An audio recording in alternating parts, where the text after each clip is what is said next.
Alright, so this is how to beat the battling boxers. It's based off of the new support.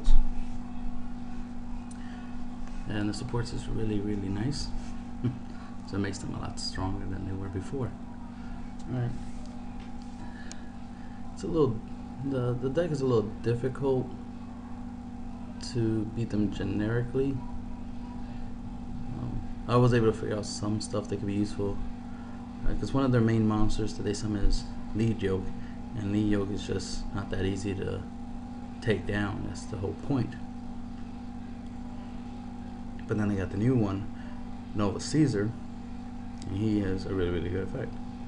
So since their effects are what makes them really powerful, using stuff like Skill Drain, Phoenix Chain, and Breakthrough Skill would be very useful. You know, I mean, if you're already running these cards in your deck, then you have the ability to negate their effects that makes them virtually unstoppable, and then you can beat them.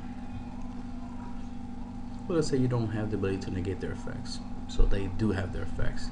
I suddenly have to play around the fact that they're virtually indestructible, right? So a couple cards that you might have access to and you may already have in your deck: Phoenix Wing, Wing Blast. You know, since they can't be destroyed, well, mainly YUGIOH can't be destroyed because they'll just detach a material and protect them. You could also protect any other battering boxes, but mainly you're dealing with YUGIOH himself, so he'll protect himself.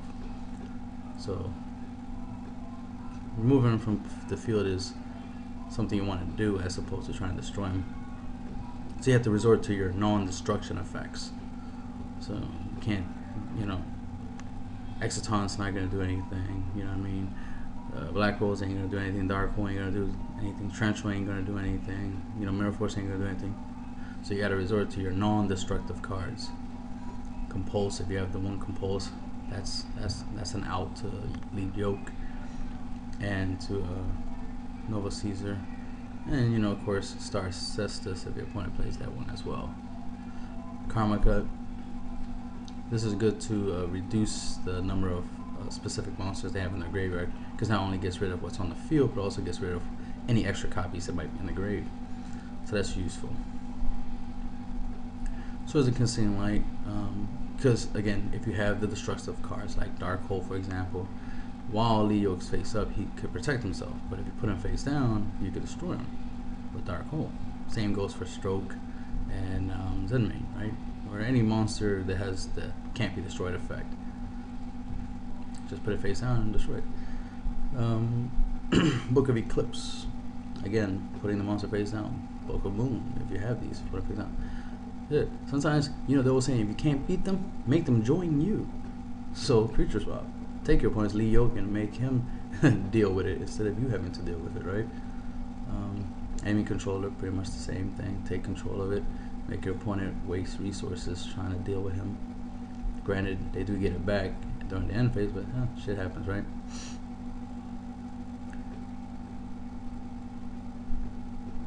MST shouldn't be there. I forgot to say, MST shouldn't be there. MST ain't gonna do nothing against no YUGIOH. Alright. Since the materials is what allows it to survive, but the materials being detached is what causes it to get powered up. But either way, if you have access to 10 Tempo and he's in your deck, you could use 10 Tempo to you know, make YUGIOH have no materials, so that way you could destroy him with stuff like Trench and stuff like that, right? So what you do obviously is your opponent already has YUGIOH, boom, you summon 10 Tempo, activate the effect, detach material from YUGIOH. YUGIOH will become a 3000. Then, you know, you set your back, set your Trench and stuff, right? Your opponent goes, he draws, you activate your effect again, bang. YUGIOH has no materials. So then if your opponent tries to summon Switch Hitter, right? He summons Switch Hitter, he brings back one of the materials that was sent to the graveyard from your effect, right? And then boom, Trenchel. There you go. Now you just dealt with YUGIOH and the potential of him making another one. Right? So it's just about, you know, using what you do have to the best of its abilities. And if you have 10 Tempo, that's one way you can use it. Get rid of the materials so that way you can get rid of the monster. Because the materials is what's protecting him. You can also use 10 Tempo to reduce the effect of Nova Caesars. Nova Caesar, when he's destroyed, he can bring back the materials that were up to 3 of the materials that was attached to him. Was it up to 3 or just the full amount?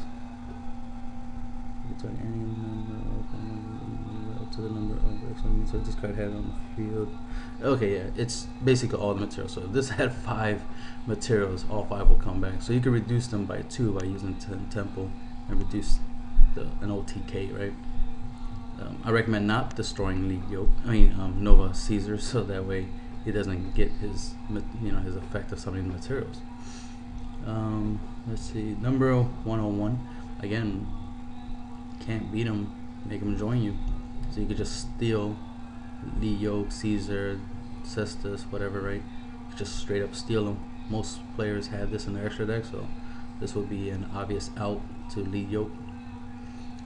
Most players have Maestro, so that'd be useful. Again, it's just the Book of Moon concept. Put YUGIOH face down and just Dark Hole. And that's just some tips on how to beat the Battlin boxes with whatever you have in your main deck. And here are some of the new support. Bailout, big fan of his effect. Shadow, really good card. Of course, the old ones, Spar, Switch Hitter, Glass Jaw. Got the Little Monster Reborn. Of course, the powerful YUGIOH. The new awesome mighty Nova Caesar and Cestus. And that's the end.